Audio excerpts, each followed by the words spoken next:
بسم اللہ الرحمن الرحیم. ہاں نگاہ مرشد احمد کی ہے یہ جلوہ گری، چمک رہا ہے جو آفاق ہزار آنکھوں میں، چمک رہا ہے جو آفاق ہزار. اسی لیے اعلیٰ حضرت کہتے ہیں کہ ان کی مہک نے دل کے گنچے کھلا دیے. بولے سبحان اللہ.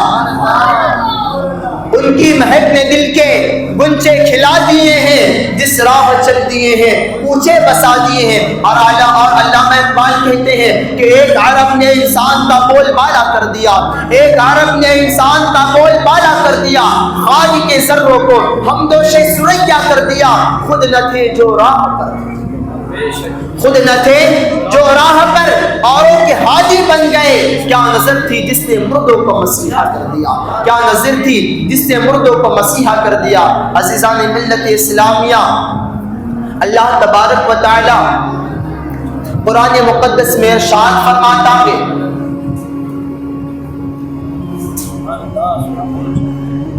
الا بذکر اللہ تطمئن القلوب، کہ اللہ کے ذکر سے، اللہ کو یاد کرنے سے دلوں کو سکون ملتا ہے، قلب کو سکون ملتا ہے.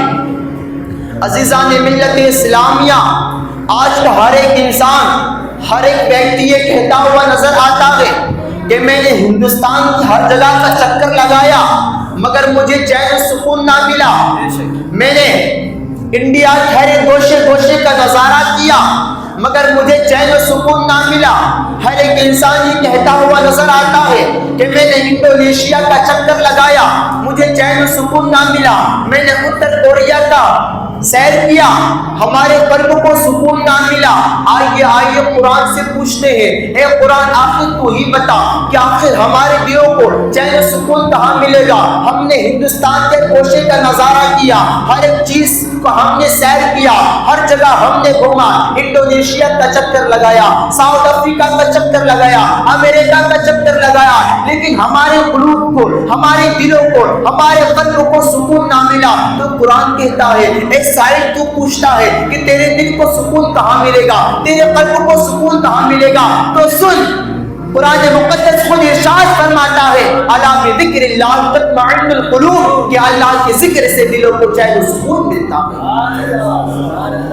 اللہ تعالیٰ خود قرآن مقدس میں ارشاد فرماتا ہے توبوا الی اللہ توبۃ نصوحا، تم اپنے گناہوں سے اس طرح توبہ کرو.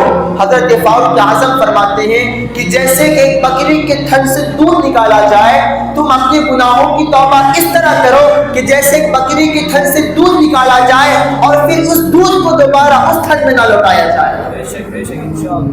تم اس طرح توبہ کرو. آج ہمارا حال کیا ہے؟ آج ہم مسجدوں میں بیٹھ کر توبہ کرتے ہیں، یا اللہ آج ہم یہ گناہ نہیں کریں گے، لیکن دوسرے دن ہم وہی گناہ کرتے ہوئے نظر آتے ہیں. عزیزان ملت اسلامیہ، ہم مسجد میں بیٹھ کر عہد کرتے ہیں کہ ہم آج سے 5 وقتہ نماز پڑھیں گے، ہم مسجدوں کو آباد کریں گے، لیکن ہم دوسرے دن نماز پڑھنے نہیں آتے ہیں، پھر ہماری نماز فجر قضا ہوتی ہے. عزیزان ملت اسلامیہ، صحابہ کو یاد کرو، وہ صحابہ کی زندگی تھی جب مسجد میں حی علی الصلاۃ، حی علی الفلاح کی آواز گونجتی تھی تو صحابہ کرام مسجد کی طرف اس طرح دوڑتے تھے، اس طرح دوڑتے تھے، لگتا تھا کہ کوئی شکاری پر دوڑ رہا ہے، اور سب سے پہلے اگلے صف میں نماز ادا کرتے تھے. عزیزان ملت اسلامیہ، آج ہمارا معاشرہ بگڑ چکا ہے.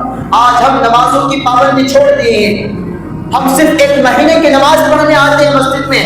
جیسے رمضان ختم ہوئی ویسے ہماری نماز گئی، ہمارا روزہ گیا، ہمارا وقار گیا، ہمارا ہر چیز ختم ہوتا ہوا نظر آتا ہے.